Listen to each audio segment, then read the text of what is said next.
આરતી કરવાની પણ એક ખાસ પ્રથા છે.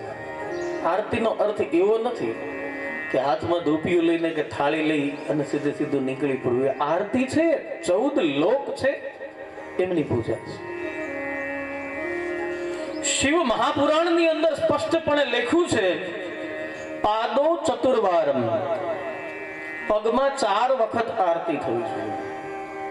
પાદો ચતુર્વારમ નાભી મંડલે દ્વે, નાભી મંડળમાં 2 વખત એટલે 4 ને 2 6 થાય.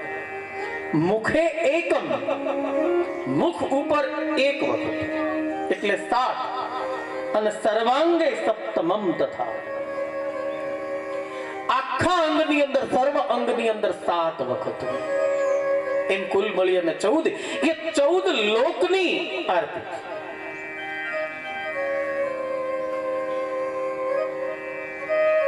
આરતીમાં એક બીજી બહુ મોટી ભૂલ કરીએ છીએ. આ ચર્ચા કરવી મને ગમે. ઘણી વસ્તુ એમને હાલી જ આવે છે, શું કામ ખબર નથી પડતી.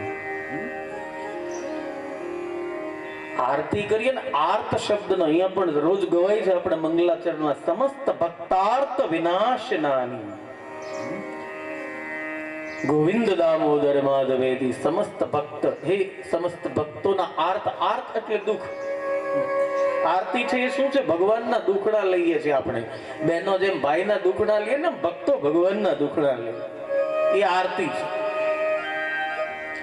આરતી કરી લઈએ ને પછી આરતી ફેરવીએ છીએ. ભગવાન આખા જગતનું પાલન કરે છે, ભગવાન બધાના દુઃખોને સહન કરે છે. એ પોતાના સિદ્ધિઓથી, પોતાની ભક્તિથી જે કઈ પુણ્ય હોય ને આપણે ભગવાનને આપવાનું છે. ભગવાનના દુઃખ આપણે લેવાના છે. એને બદલે આપણે શું કરીએ છીએ? આરતી કરી, ઉતારીને નીચે મૂકીને તેરા તુજકો, તારી પાસે રહી ખબર નથી લેવાની છે. ભગવાનની આરતી ઉતારી, ભગવાનના દુખડા ઉતાર્યા. હવે બધા ભક્તો છે ને એ દુઃખને વેચી લે. હે ઠાકર, હે ભોળા, તારા દુઃખો અમે લઈએ છીએ. તું જગતનું આટલું મોટું પાલન કરે છે, અમે તારા માટે આટલું તો કરી શકીએ ને. શરણાગતિનો ભાવ આરતીની અંદર છે.